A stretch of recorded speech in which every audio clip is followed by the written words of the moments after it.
Sorotan lain, Menteri Hukum dan HAM Yasona Lawli mempersilahkan Partai Demokrat Kubu Muldoko mengajukan peninjauan kembali atas kasasi gugatan kepengurusan. Yasona menyebut merupakan hak warga negara yang telah diatur dalam undang-undang. Sebagai tergugat pertama, pihak Kementerian Hukum dan HAM melalui Direktorat Jenderal Administrasi Hukum Umum akan menyiapkan nota memori. Sebelumnya dalam kasasi, permohonan Partai Demokrat Kubu Muldoko ditolak Mahkamah Agung. Ya, itu sesuai ketentuan hukum yang berlaku. Kita harus taat hukum, ini negara hukum. Kalau dia mengajukan ke pengadilan, kan ada upaya hukum.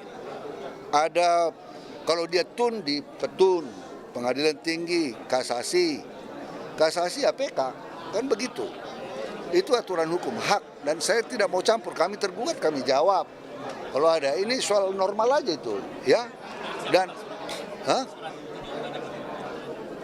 iya nanti akan kita buat lah, itu urusan Dirjen Ahu lah itu.